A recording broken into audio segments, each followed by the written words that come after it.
Matthew Offord. Mr. Speaker, this country is admired around the world for its sense of decency, fair play and the rule of law. And that's why I have a concern about this particular case. Can the Home Secretary tell us, because he can't talk about this specific case, can he tell us how many other people have had their nationality withdrawn, whether it's British or dual?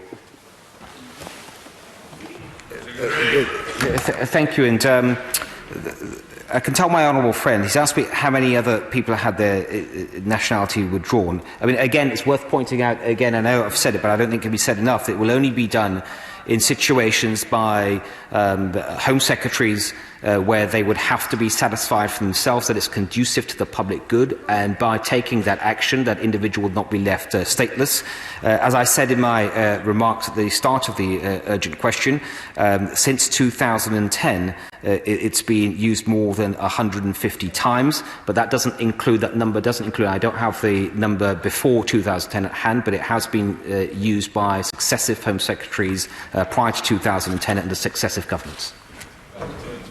Liz Saville-Roberts. Well, and I'm sure there are many of us here who will recall the attacks in Manchester, and I'm sure I speak for all of us that for the security in relation to these attacks and the attacks that we've experienced here, it goes without saying that that is a priority. But I do wonder why this Home Secretary can defend the dangerous concept of what is now effectively a two-tier citizenship, and to invoke the name of national security for that. And it's surely now, again, thinking how people perceive this outside, this plays to the same sense of injustice. It plays to the brainwashing narrative of those who seek to radicalise young people in communities across the United Kingdom. And how does he, therefore, anticipate remedying the underlying causes of radicalisation when he opts to act unilaterally instead of making use of a rigorous justice system? Through justice, we achieve what we actually want here, a sense of fairness within society. If we are unfair within society, the Home Secretary loses the moral high ground. I beg on him to consider how he uses justice to best effect. Mr. Speaker, I think it's a fair challenge from the honourable lady to make sure that we are, whether it's me or ministers more generally, but certainly in cases of this type, that we are thinking very carefully about fairness, about the impact of the decisions that are being made. The honourable lady, and I understand why, she raised the issue of the people that would look for excuses, try and radicalise populations and communities. And that should weigh heavily on any decision around deprivation against the other responsibilities that the government has, which is to keep our citizens safe. And it is also, I think, worth keeping in mind that let's say that in a hypothetical case there is a possibility to keep a terrorist out of the country, and a Home Secretary decides not to for some reason, and that individual returns and then continues to preach extremism, radicalise others, potentially even carry out terrorist acts. It's also worth thinking about the impact of that on communities and how that could go on to radicalise people. Henry Smith. Thank you, Mr. Speaker. Earlier today, a number of Labour MPs said that removing dual British citizenship from dual nationals who are accused of terror offences and acts against the British state could harm dual nationals who are residing abroad and get themselves into serious trouble. Is it not the case that typically countries deport back to this country British citizens who are convicted of serious crimes in those countries? My honourable friend asked me about deportations, which is relevant as far as if we're looking at, in the case of deportations from the UK, we're looking at individuals that for one reason or another, if they have broken laws, that we would seek to deport. Probably the best example that we have in the UK is deportation of serious offenders, foreign national offenders, once they have served their sentence in British prisons. And we look at each case by case, but where it is appropriate, we would look to deport. And it is also the case, as he's pointed out, that if there are British citizens abroad that have committed offences, that many countries, once they have completed their sentence, would then seek to deport them back to the UK. Khalid Mahmood. Thank you, Mr. Speaker. I have been tackling radicalisation and terrorism since 2011. Since 2011. 9/11. I've been tackling radicalization. What sets us apart from those radicalizers and terrorists is the rule of law. From their barbaric ideology. Good point. What we need to do is to tackle them through rule of law, not knee-jerk reaction according to the latest tabloid headline that exists. The government had a responsibility in the 1719 terrorism bill, not a mention of this at all in order to try and put the record. Will you have TPIMS measures? How many people are currently on those TPIM measures that you're looking at in terms of people who are radicalizing the situation and what's going on with that? You have no records of people that are... I'm not order. I'm not looking at anything. I have no record of anything. The honourable gentleman's been in this House long enough to know that debate goes through the chair. You shouldn't say you, because you doesn't refer to the Minister, you refers to me. And I'm an innocent in this matter. Khalid Mahmood. My apologies, Mr. Speaker. The Minister has no understanding of the TIPS measures that are taking place, how many people are radicalised and not undertaken under action in relation to their capability of striking terrorism and radicalisation in this country. Will he give me some figures on TPIMs and what control he has over those? Mr. Speaker, first of all, I've seen for myself some of the work the honourable gentleman has done, particularly in the West Midlands, on trying to help with de-radicalisation, and I commend him for his work. And it's important that him and others they continue to carry out such work and work with local authorities and other partners in doing that. So I really commend him on that. He's asked me questions on your deprivations generally. First of all, he talked about the rule of law. It is just worth pointing out that, of course, this applies for any government. Of course, we operate according to the law, and that law is set by this House. I referred earlier to, for example, the 1981 Act on the British Nationality Act. I referred to a more recent act, the 2014 Immigration Act. I mentioned both of those, but both of those within the Act, amongst other things, they talked about deprivation. The 2014 Act extended the deprivations in terms of how they can be done. He was a member of this House in 2014 as well. I'm not suggesting he voted for the Act. I don't know whether he did or not, but the point was it was debated, and this is the law, this is the rule of law. As well as that, we have signed up quite rightly to a number of international conventions that we care deeply about. The Right Honourable Lady mentioned the UN Convention on Human Rights. There's the Convention on the Rights of the Child, for example, that can be relevant in some cases. This is all hugely important, and we absolutely abide by that. And I cannot say enough, we would not make a decision that hasn't been looked at carefully by government lawyers, experienced lawyers that have worked for many governments and many ministers, unless they feel it is absolutely lawful decision. That doesn't mean, I'm not pretending for a second that at some point in the governments can get their decisions wrong and they can be declared unlawful if they're challenged. That's happened under many governments, and governments have to listen to that. But you try and strive every time to make a decision that you absolutely must feel that is completely lawful. And also, if I can just say that a number of occasions we have published transparency reports in this House on deprivations. The last one, I think, was May of last year, and that gives numbers, year-by-year numbers, and we will continue to be transparent. He's also asked me about TPIMs. I don't have the exact numbers with me now, but if you allow me, I would write to him on that issue as well. Craig McKinley. In fighting Daesh, we faced a new phenomenon. People, through their own actions, deciding to join and embrace a new, however foul and warped state. It was a matter for them to choose. So can I commend my right honourable friend for the bold action he's taken? And I'm sure it is action that is supported across this country. And can he reassure me that our position on these difficult issues will be one rooted in British values and rooted in proper judicial processes? Yeah, Mr. Speaker, I'm happy to give my honourable friend that reassurance. And he's right to talk about the threat from Daesh, and that obviously Daesh wasn't the first and it won't be the last terrorist organisation we will have to confront. But what was unprecedented, I think, in this case, was the number of people that left Britain to go and join this vile terrorist organisation and commit the most horrific crimes and either themselves or by supporting what it has set out to achieve. And these are unprecedented numbers. And I don't think any country that has faced a similar issue of its citizens leaving and joining these organisations has a perfect answer on how to deal with that. That's why it's important that we work with them, and we will do that. But I can assure them absolutely that we must always be upholding our values.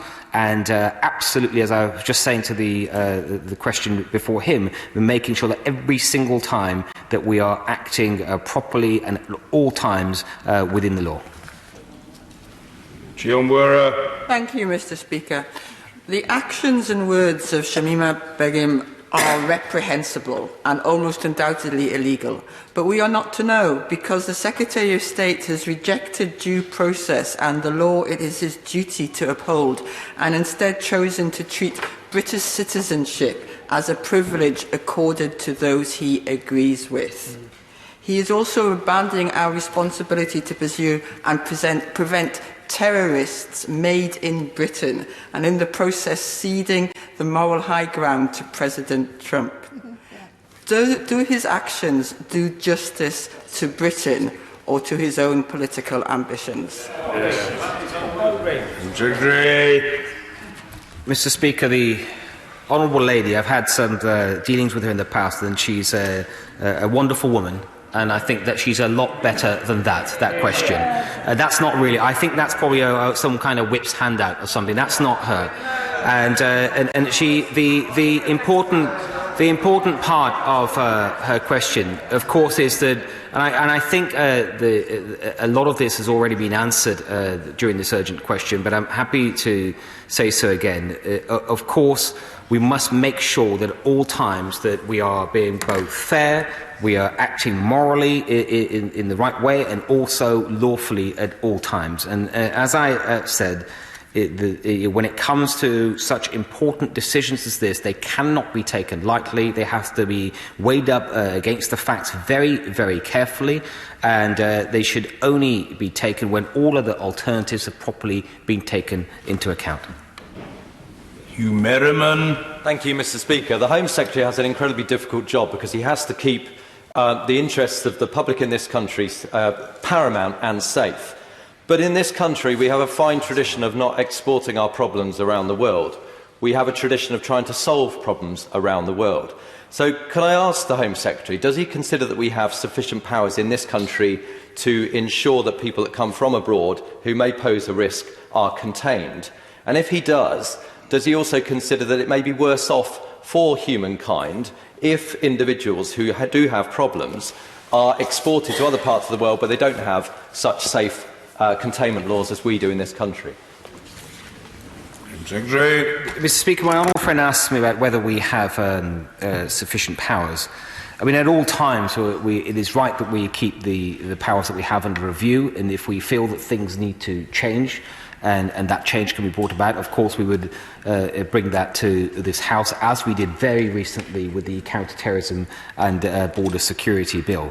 But it is also worth saying that no matter what powers you have, because of our absolute commitment to due process in this country, that any prosecution under any powers would require a sufficient amount of evidence, and that is incredibly difficult in situations where people have gone abroad, joined terrorist organisations and carried out the most horrific attacks, but then to actually have evidence that you can then present in a court of law against whatever power that you might have put in place can be incredibly difficult to achieve justice that way. And that is why, as Home Secretary, I must look carefully at all the powers at disposal, and in some cases, and it is only in some cases, where it's deemed that the best way to keep this country safe is through deprivation of someone who has more than one nationality. I think that should always be taken together as a serious option. Mr. Speaker, could I just bring the Home Secretary back to the answer that he gave to the Honourable Member for Stretford, who is no longer in his place, where he referred to the PREVENT programme, and clearly the PREVENT programme does very valuable work, but of course that, as far as I'm aware, is a UK-based programme. So the question remains, in what way is he going to be able to find out about the reasons why or how this young woman, when she was a child, was radicalised? How can he find that out if she is in fact in a camp in Syria? And what assessment has he made of the risks of a large number of people remaining in a camp in Syria and the risk that, yes, they will in fact develop networks from there and provide us with a real risk here back at home? Mr. Speaker, what the honourable gentleman highlights, and quite rightly so, to bring it to the attention of the House, is that, as I said, these decisions, they are tough decisions. They are decisions that will have to be made weighing up a number of factors. And the honourable gentleman, again, I'm not going to refer to an individual case, but he's talked about people that may be in camps abroad, people that are members of terrorist organisations, went and joined those terrorist organisations, where we have limited evidence of what they may have done as members of that organisation, but we know that they've joined them. There are risks in terms of if they stay in the region. There are risks if they return to the UK. I hope he'd accept that. There are risks both ways, and that's why each time the case should be looked at individually and judged on its own facts. But I do accept. I don't pretend for a second these are easy decisions. These are decisions that for any Home Secretary must be something that all facts must be taken into account and everything should be balanced out. But ultimately, it is my responsibility to keep our citizens safe, and that is what must be paramount in my mind when making decisions. James Cartledge. Thank you, Mr. Speaker. I strongly welcome the action taken by the Home Secretary. There's been a lot of use of the word arbitrary, but surely the key point is this young lady chose voluntarily to go out and join and live amongst this terrible regime which has behaved in such barbaric fashion. And has he reflected, is she wanting to come back because she has regret, or because she feels remorse, or because the caliphate is being defeated? And my constituents, I think, would ask, why should it be that someone can choose to go out and join an organisation while it destroys, but be able to be welcomed back as if nothing had changed once it finds its downfall? Mr. Speaker, again, the honourable gentleman would understand if I don't talk about a particular case, but he's right, as I've referred to earlier at the dispatch box, that we believe more than 900 people have gone out to Syria and Iraq to join terrorist organisations. And many of them have promoted the fact that they have joined these organisations. And as I was saying a moment ago, it's hard to actually gather evidence on what they may or may not have done. But we know what the cause that they have aligned and joined, and they now they stand for what exactly their objectives were and the kind of things that that terrorist organisation has been doing. And it's also worth recalling that because Daesh is now a lot weaker than it was even a year ago, but certainly a lot weaker than it was when many of the people went out and joined this organisation 2 or 3 years ago, it's not surprising that those that are there now, that are seem to be being pushed out of the region, are thinking about that they want to come home, and that is something that a thought that they may have. But in each case, every individual we must know about. It is our duty and our right to think carefully about what is in the best interest of this country and how best do we protect our citizens. Mrs. Marion Fellows. Thank you, Mr. Speaker. I've listened for the last while to many people, from the Father of the House to the Honourable, Right Honourable, learned and gallant members, and I've listened carefully to the Home Secretary's responses to each and every one of them. But I still cannot get over the fact that the case that he will not refer to, as is proper, but the case that everyone else is referring to and the press are referring to, concerns a 15-year-old girl who was radicalised, went to Syria, has lost 2 children and is now a lactating mother, and she requires to have her citizenship rescinded. Can he explain to me, because can this Home Secretary explain to me, because he keeps talking about security, in what regard will she affect the security of this country if she is allowed back in?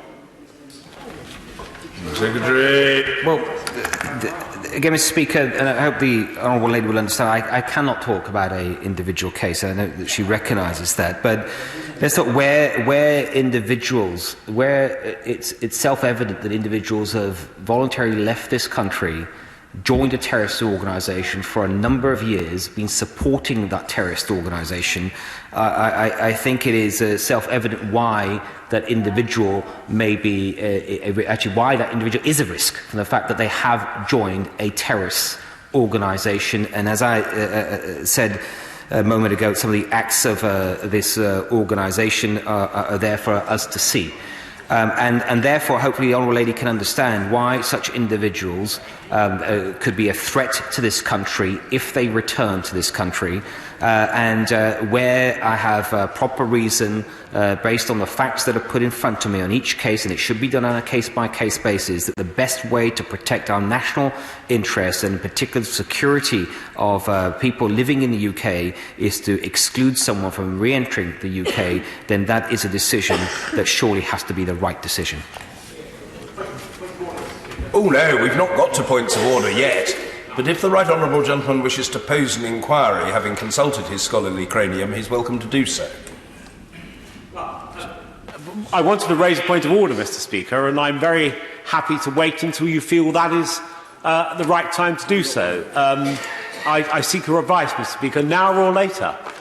No. What I was saying to the right honourable gentleman, I thought clearly in terms that brooked of no misunderstanding, especially by one of his perspicacious intelligence, was that now was not the time for a point of order, but if he wanted to put a question he could. If he wants to wait for his point of order, we'll all wait with bated breath, beads of sweat on our brows and eager anticipation. Meanwhile, Raymond Chishti. Thank you, Mr. Speaker. Having previously successfully pushed the government to accept the correct terminology, Daesh, to defeat the idea, the ideology, the appeal, which is sucking in hundreds of individuals from the UK to Syria and Iraq to fight for this poison ideology and entity, can I ask the Home Secretary this? From speaking to Peter Newman, one of the world's best experts based at King's College London, he said the presumption must be for host countries to take back their foreign fighters. And unlike France, which is taking back 120 of its foreign fighters straight away, in one lump, will the United Kingdom be looking at taking them back in a gradual way? For example, those who assist the United Kingdom by giving evidence against those they've been fighting with first and excluding them until they do that. And linked to that, on the issue of revoking dual citizenship or citizenship of dual individuals, can the Secretary of State just explain this to me? Before the government does that, does the government, our government, speak to country X or Y from where they may have originally come from to see if they'll take them back? Because if not, then they will become stateless, and that would not be what the government wants to do. Well, the Honourable Gentleman has now acquired the dubious distinction of being known in the House, I think, forever after, amongst other things, as a cheeky chappie, because he somewhat abused my generosity in asking a question of that length. But never mind, he's done it now, and he can repent at leisure. Home Secretary. Thank you, Mr. Speaker. Each case is looked at individually on a case-by-case basis. My honourable friend mentions France, and that is alongside the UK. I think that it's fair to say the UK and France have probably had the most people move from their countries as foreign fighters to Syria and Iraq. So we work closely with our French counterparts and other European friends on looking to see whether there can be a more coordinated approach to this challenge that we all face. And in terms of countries, other countries that someone may have nationality of, again, it's a case-by-case basis. What I will say is that we absolutely, as I've said earlier, that we would need to satisfy ourselves that they do genuinely have the nationality of another country.